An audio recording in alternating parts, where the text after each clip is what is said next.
குறை சொல்கிறதுக்குன்னு இடமும் இருக்குது. அவங்க ஏதாவது குறைகள் இருந்தால் அதை நேரவே வந்து சொல்லி அவங்க அதை நிவர்த்தி பண்ணியிருக்கலாம்.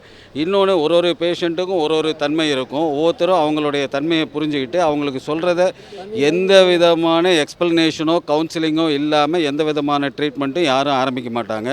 அதுவும் எஸ்பெஷலி புற்றுநோய்ங்கிறது சொன்ன உடனேயே பேஷண்ட்டுக்கும் பேஷண்ட் அட்டெண்டருக்கும் ஒரு பாதிப்பு ஆட்டோமேட்டிக்காக மென்டலாக இருக்க தான் இருக்கும். அதனால் எடுத்த உடனே பேஷண்ட் வந்த உடனே அவங்கள பார்த்து உனக்கு கீமோதெரப்பிமா அந்த ஆரம்பி அப்படிங்கிறதெல்லாம் இல்லை.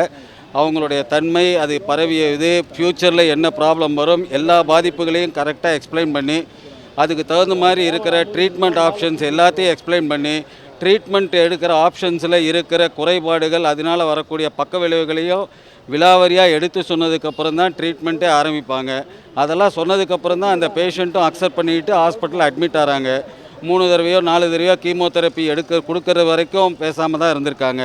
எல்லாம் எடுத்து முடிஞ்சு இந்த மாதிரி ஒரு அசம்பாவிதம் நடந்ததுக்கப்புறம் அவங்க மதர் இந்த மாதிரி பேசுகிறது எப்படிங்கிறது தெரியல. ஏன்னா இது வரைக்கும் இந்த மருத்துவமனையில் நான் தலைமை மருத்துவராக முதல்வராக இருக்கும் பொழுது என்னிடம் இந்த மாதிரி எந்த விதமான கம்ப்ளைண்ட்டும் பேஷண்ட் சைட்லேருந்து வரவில்லை சார்.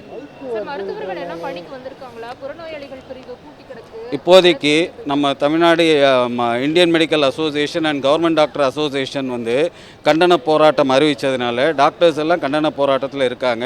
அதனால ஹாஸ்பிட்டலுக்குள்ளே இருக்கிற 500லேருந்து 600 உள்நோயாளிகளும் அவசர சிகிச்சை பிரிவில் இருக்கும் நோயாளிகளும் அவசர பிரிவுக்கு வரும் நோயாளிகளையும் பார்க்காம இல்லை, அதை பார்க்குறதுக்கு தகுந்த மருத்துவர்கள் இருக்காங்க. கூடிய விரைவில் இது வந்து ஒரு நல்ல முடிவுக்கு வரும் என்பது எதிர்பார்க்கப்படுகிறது. இந்த ஹாஸ்பிட்டல் தொடங்கி ஓராண்டுக்கு மேல ஆக போகுது. இன்னும் இந்த ஹாஸ்பிட்டலுக்குள்ள ஒரு அவுட் போஸ்ட் போலீஸ் ஸ்டேஷன் கிடையாது சார். போலீஸ் அவுட் போஸ்ட்டுங்கிறது இல்லாமல் இல்லை. போலீஸ் அவுட் போஸ்ட்டுங்கிறது வந்து இந்த காம்ப்ளெக்ஸு கிண்டி கிங் இன்ஸ்டியூட்டுங்கிற காம்ப்ளெக்ஸு 3 இருக்குது. ஒன்று வந்து NCA நேஷ்னல் சென்டர் ஆஃப் ஏஜிங்னு ஒன்று இருக்குது. கலைஞர் சென்டினரி சூப்பர் ஸ்பெஷாலிட்டி ஹாஸ்பிட்டல்னு 1000 பெட்டட் ஹாஸ்பிட்டல் ஒன்று இருக்குது. அது இல்லாமல் பாரம்பரியமிக்க கிங் இன்ஸ்டியூட்னு ஒன்று இருக்குது. இது 3க்கும் சேர்த்து ஒரு அவுட் போஸ்ட் இருக்குது. பட் என்ன அப்படின்னா அது வந்து NCAக்கு பக்கத்தில் இருக்கிறதுனால உடனடி மேற்பார்வை இல்லைங்கிற மாதிரி ஒரு குற்றம் ஏற்பட்டதுனால நேற்றே வந்து டிஜிபியும் கமிஷனர் ஆஃப் போலீஸும் வந்து எமர்ஜென்சியாகவே இங்கே ஒரு அவுட் போஸ்ட்டு, இந்த மாதிரி அவுட் போஸ்ட் இல்லாத ஹாஸ்பிட்டல் எது இருக்கோ அது எல்லாமே சொன்னோம்னா அவங்க உடனடியாக பண்ணித்தரேன்னு ஒப்புதல் கொடுத்துருக்காங்க. ஹாஸ்பிட்டலில் இருக்கக்கூடிய சிசிடிவிகள் பொருத்தப்பட்டிருக்க தவிர முறையாக செயல்பட இருக்குங்க. குறைபாடுகள் இல்லாமல் எதுவுமே இல்லை. குறைபாடுகள் இருக்குது. குறைபாடுகள் கொஞ்சம் கொஞ்சமாக நிவர்த்தி பண்ணப்படும். 1 வருட காலம்தான் ஆயிருக்கு இந்த ஆஸ்பத்திரி ஆரம்பித்து. ஆஸ்பத்திரியின் அபார வளர்ச்சி உங்களுக்கு எல்லா மீடியாலையும் பல தடவை நீங்களே பேசியிருக்கீங்க, நீங்களே பேட்டி கொடுத்துருக்கீங்க, டெலிகாஸ்ட் பண்ணியிருக்கீங்க. இவ்வளோ நாள் இல்லாமல் யாரோ ஒருத்தர் குறை சொல்கிறாங்கங்கிறதுக்காக அதை உடனே வந்து பெரிய விஷயமாக எடுத்துக்க வேண்டிய அவசியம் இல்லை.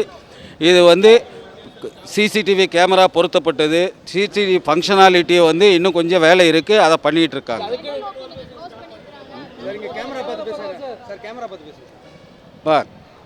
அவசர சிகிச்சை பிரிவுக்கும் இது வந்து என்ன அப்படின்னா உங்கள் பப்ளிக் மீடியாலேயும் பேப்பர்லேயும் காலையிலேயே கம்ப்ளீட்டாக எல்லா நியூஸும் போட்டாச்சு. பப்ளிக்கு அவேர்னஸை க்ரியேட் பண்ணிவிட்டு அதுக்கப்புறம் தான் மருத்துவர்கள் வந்து புறக்கணிப்பு போராட்டம்னு இறங்கியிருக்காங்க. இது வந்து மருத்துவராக எங்களுக்குள்ள ஒரு மருத்துவருக்கு வந்து ஏற்பட்ட பாதிப்பை கண்டனம் தெரிவித்து இதுக்குண்டான நெறிமுறைகளை மக்களும் பயன்பாட்டுக்கு கொண்டு வரணுங்கிறதுக்காக, மக்களுக்கு ஒரு விழிப்புணர்ச்சி ஏற்படுத்தணுங்கிறதுக்காக தான் இது கண்டன போராட்டமே தவிர மக்கள் வந்து நோயாளிகள் பாதிக்கப்படணுங்கிற எண்ணத்தில் பண்ணலை. அதனால் எந்த ஒரு நோயாளியும் ஹாஸ்பிட்டலுக்கு வரும்பொழுது அவசர சிகிச்சை பிரிவுன்னு இருக்குது. அதில் எல்லா விதமான வசதிகளும் இருக்குது. அங்கே எல்லா விதமான வசதிகளையும் பண்ணி கொடுத்துட்ருக்கோம். ஜென்ரல் ஓபிக்கு கொடுத்துருக்கோமா, எல்லா ஓபிக்கும் பார்க்குறதுக்கு இருக்கும். இப்போ வந்து we are waiting for the association to take a stand. அது இண்டிவிஜுவல் டாக்டர்ஸ் வந்து they cannot take a stand.